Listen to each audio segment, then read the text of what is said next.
मुझे बिस्मिल्लाह कहते हैं और कुरान मजीद शुरू होता है कि बिस्मिल्लाह से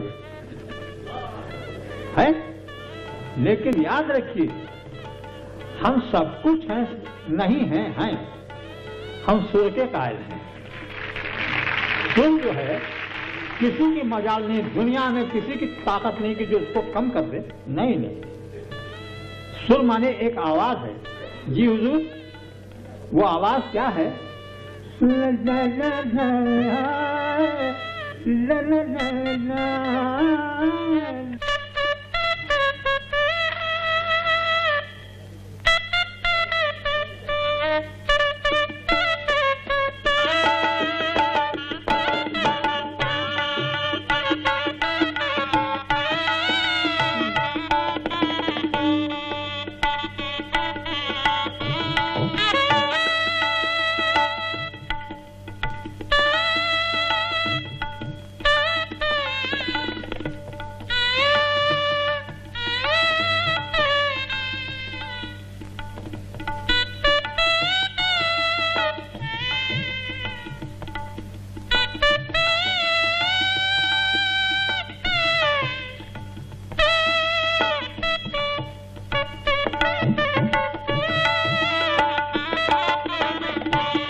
उस्ताद बिस्मिल्लाह खां बड़े खुशकिस्मत थे कि उनको भगवान ने बहुत सी बातों से नवाजा था और शहनाई में जो आज दुनिया में उनका डंका बज रहा है, ये सब भगवान के देन है।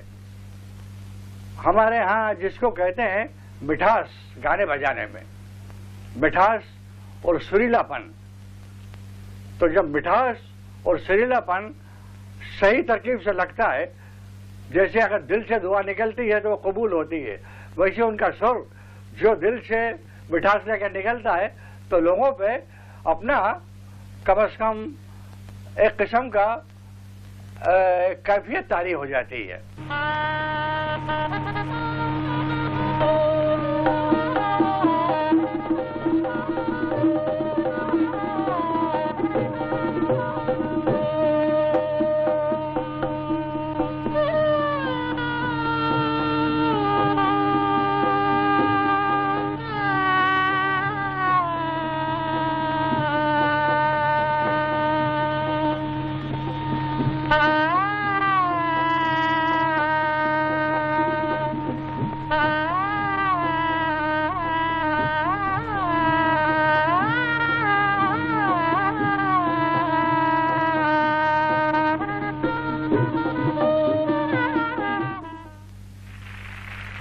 पहले पद्मश्री, फिर पद्म भूषण, फिर पद्म विभूषण और फिर भारत रत्न।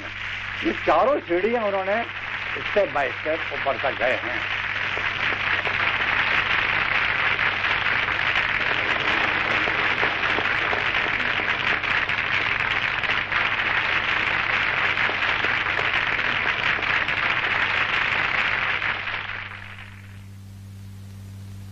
मार्च 1916 को बिहार के डुमराव गांव में जन्मे बिस्मिल्लाह खां को उनके चाचा अली बख्श, जो खुद एक प्रसिद्ध शहनाई वादक थे, उन्हें बनारस लेकर आए। 7 वर्ष के इस नन्हे बालक को शिक्षा प्राप्त करने के लिए पाठशाला भेजा गया, परंतु उस बालक पर तो एक ही धुन सवार थी, संगीत, संगीत और केवल संगीत। उनके चाचा ने उनकी इस रुचि को देखते हुए एक 6 इंच की लंबी शहनाई उन्हें दी। इसे नफीरी कहा जाता था। उस बालक ने उसे अपने होठों से लगाया और समझा कि इसे फूंकते ही स्वर लहरी फूट पड़ेगी, परंतु उसे फूंकने पर एक अजीबोगरीब स्वर निकला। उस स्वर को सुनते ही वहां बैठे और लोगों की हंसी फूट पड़ी।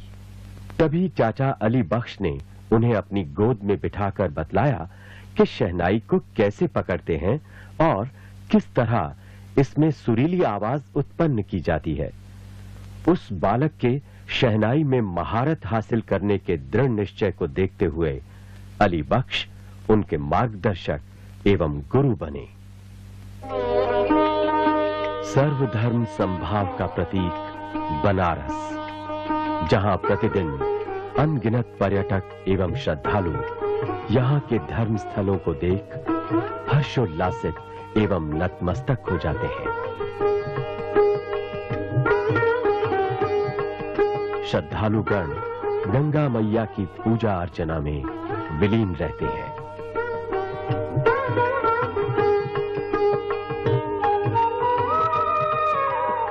यही धर्मस्थली उस्ताद बिस्मिल्लाह खां साहिब की कर्मस्थली बनी।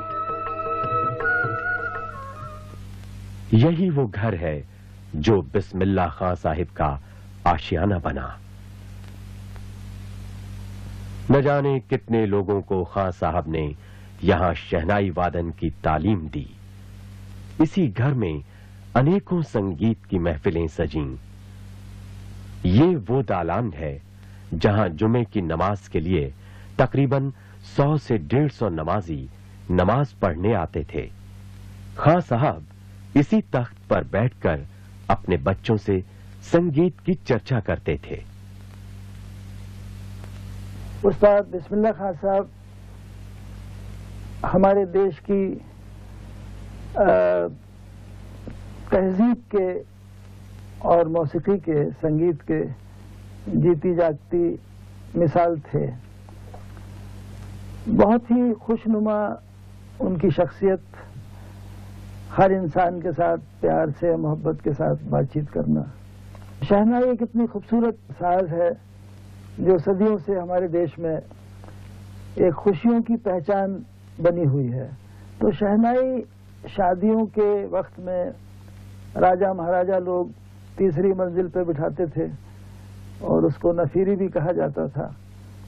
लेकिन उस्ताद बिस्मिल्लाह खां साहब की शहनाई में कुछ ऐसी कशिश थी, ऐसी उसमें पाकीज़गी थी, इतनी मनमोहक थी वो कि लोग उसको अपने पास लाते रहे। और तीसरी मंजिल से उसके बाद फिर वो कॉन्सर्ट प्लेटफॉर्म के ऊपर आ गई।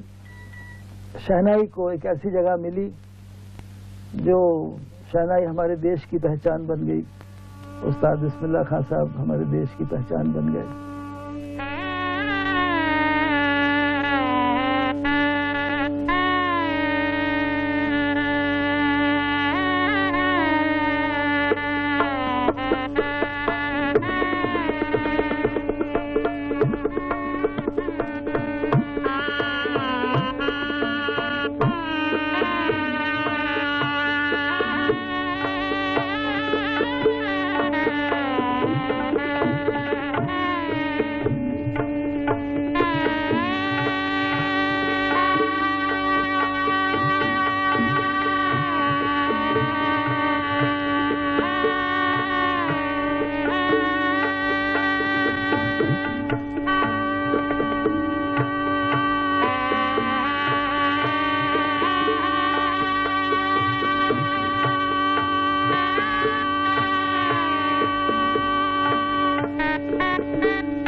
सबसे पहले तो कहना चाहूँगा कि भाई बिस्मिल्लाह में वो सब गुण थे जो एक अच्छे नागरिक में होने चाहिए।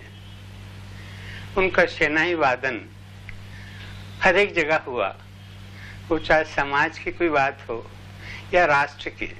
रही संगीत की बात, बहुत ही सुरीले आर्टिस्ट थे वो, और उनका बहुत ज़्यादा प्रेम उपशास्त्रीय संगीत की तरफ था।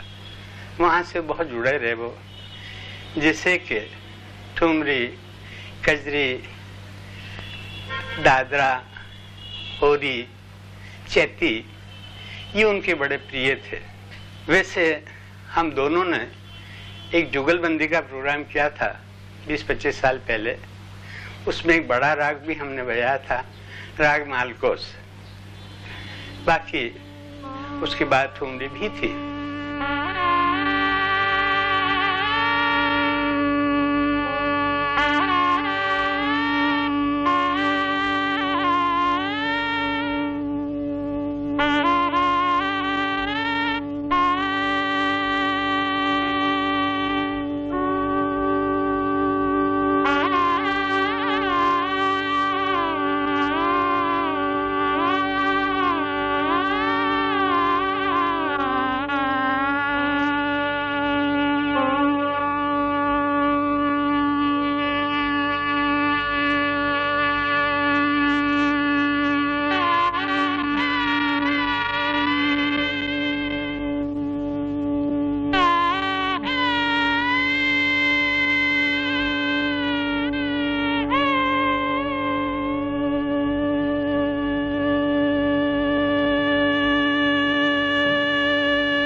पसंद ऐसा ही कि पिक्चर गूंज उठी शहनाई में, वो पिक्चर कुछ ऐसा ही था। मेरे साथ सितार की जुगलबंदी शायद पहली दफा हम लोगों के साथ बजाने का इत्तेफाक हुआ। क्लासिकल शास्त्रीयता तो थी उनके अंदर, लेकिन उन्होंने फोक म्यूजिक को, कजरी, चैती और ठुमरी, बनारस का जो रंग और जो हमारे संगीत की जो एक पोइट्री का जो लेवल है, जो कविता का लेवल है, वो ग्रामर से ऊपर थे, लिटरेचर से ऊपर थे, और पोइट्री के और शायरी की ज़बान में उनका संगीत बातचीत करता था।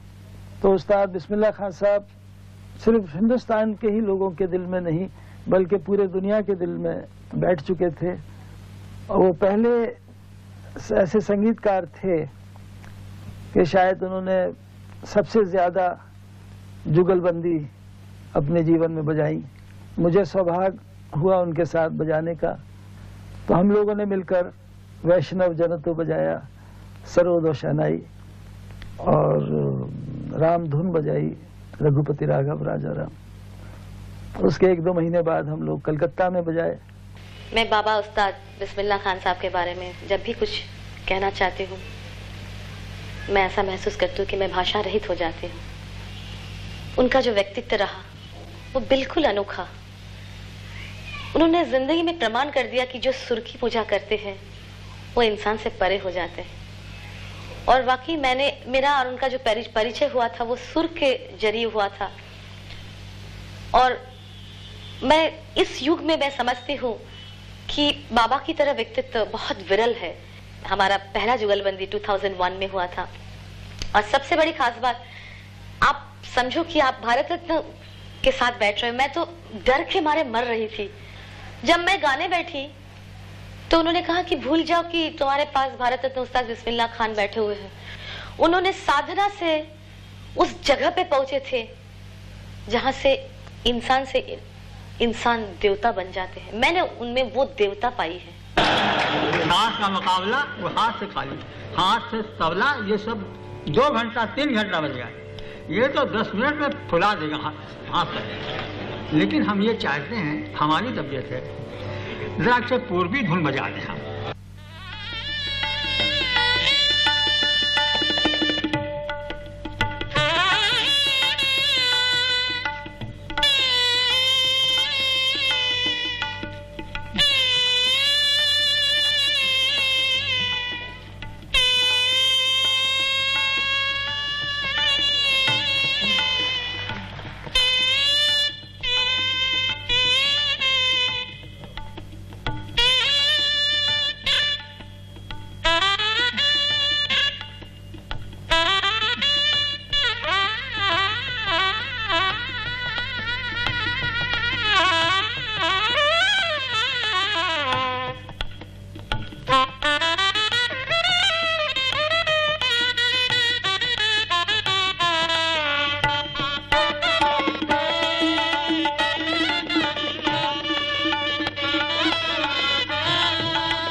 पूरे विश्व में शहनाई का परचम फहराने वाले इस उस्ताद की सेहत अचानक खराब रहने लगी।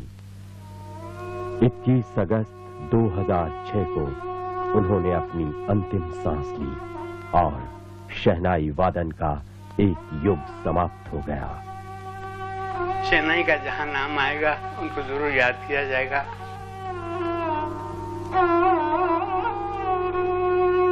आज मैं उस देवता को प्रणाम करती हूँ।